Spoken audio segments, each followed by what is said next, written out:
every day. Same time, same gate, same salute. Tourists thought it was just part of the routine, but behind that motion was a lifetime of pain. He wasn't saluting the crowd. He was waiting for someone who never returned. To most, the Royal Guards are just statues in uniform, unblinking, unmoving, emotionless. But behind every post is a human soul, and sometimes a haunting story. This is the heartbreaking tale of Sergeant Jonathan Ellis, a guard who saluted not out of protocol, but out of hope.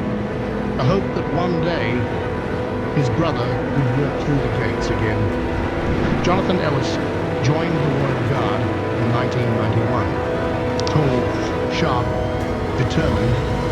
But what made him different wasn't just his posture, it was his reason. Jonathan had a twin brother, Michael. The two had done everything together: school, cadets, training. They both dreamed of standing at Buckingham Palace side by side. But just before they graduated, Michael enlisted early and was deployed to the Gulf War. Jonathan stayed behind, his placement delayed due to a leg injury. Michael left in August 1990. He promised he'd be back for their birthday the following March. He never made it. 1 month later, Jonathan received a letter. Missing in action. Not dead, not confirmed, captured, just gone. But Jonathan didn't break. Instead, he put on the red uniform, polished his boots, and stood where he was assigned, outside the palace. He told himself, if Michael returns, he'll know where to find me.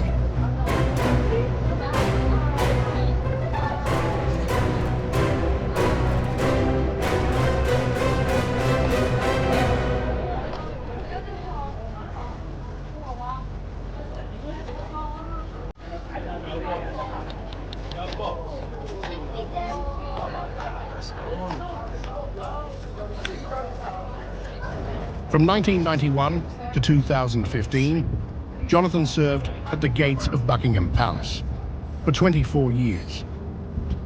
He rotated posts, but always requested post 4, the one facing the North Gate. Why?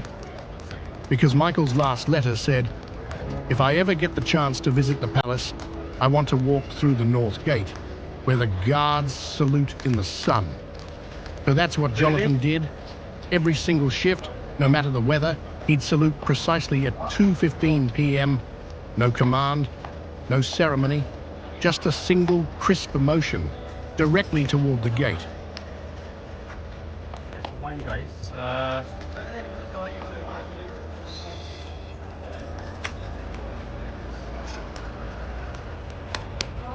At first, tourists assumed it was part of tradition. Many filmed him. Some mocked it, others cheered, thinking it was for them. But Jonathan never flinched. His eyes never scanned the crowd. He was looking for one face. Other guards noticed.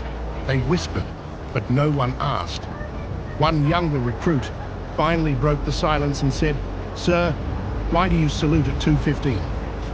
Jonathan answered with just 6 words, "In case my brother walks in." The recruit never asked again. Years passed.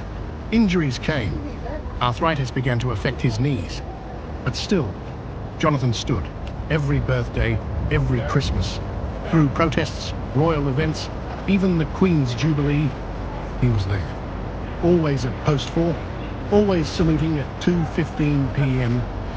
One winter day in 2003, a young woman approached the gate holding a photo. She asked, "Is this man your brother?" Jonathan froze.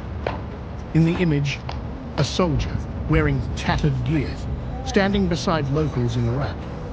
It looked like Michael, but older, worn, scarred. The woman said her father served with humanitarian forces and met this man briefly in a remote village near Basra, but there was no name and no further information. Jonathan's heart leapt, then fell. He passed the photo to his commanding officer. It was sent for analysis, but nothing came back. No confirmation, no leads, just More silence. Still, Jonathan continued, saluting, waiting, hoping. In 2015, Jonathan turned 50. That year, he filed for retirement. He told no one, but on his final shift, something unexpected happened. It was May 11th. Cloudy skies, light drizzle. Tourists gathered as usual.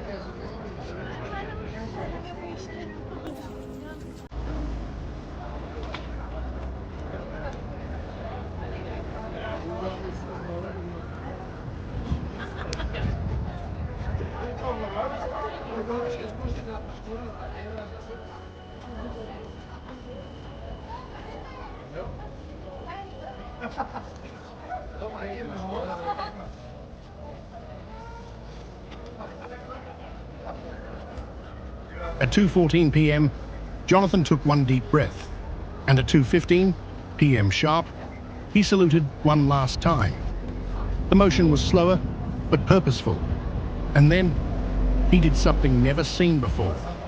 He turned, faced the crowd, and gently whispered, "Thank you for waiting with me." A murmur spread. People applauded. Some cried, without even knowing why. A tourist captured it on video. The clip went viral, titled, "Royal Guard Breaks Routine After 24 Years. The Reason Will Break You." 2 weeks later, a package arrived at the barracks. No return address. Inside, an envelope and a medal. The letter read, "For my brother, who never stopped looking. I'm alive. I'm safe. But I couldn't come back. Not until now. M." Inside the box, Michael's dog tag. It turned out, Michael had survived. He was captured, escaped, but lived in hiding for years under a new identity. Traumatized, afraid to return. He saw the viral clip online and finally reached out.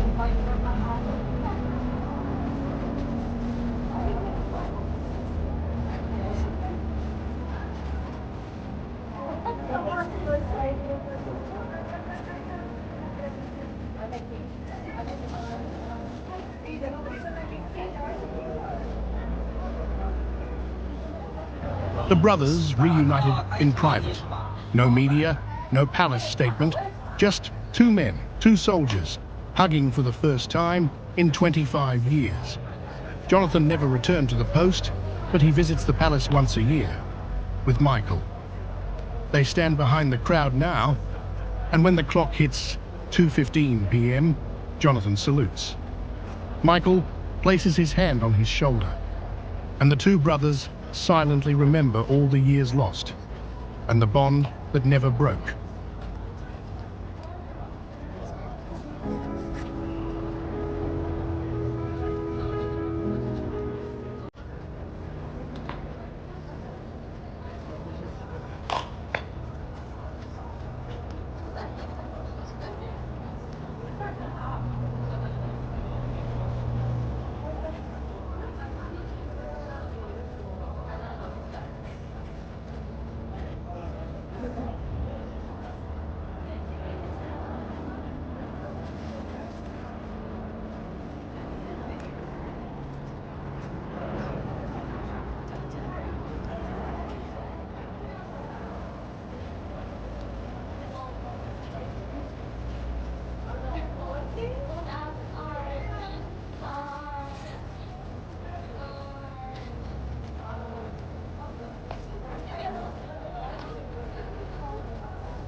If you watched this far, you now understand what no tourist ever saw. Behind every uniform, there's a story. Behind every salute, a soul. Comment brothers if this story touched you. Subscribe to Roy Vlogs for more untold human stories behind the silence of the Royal Guards.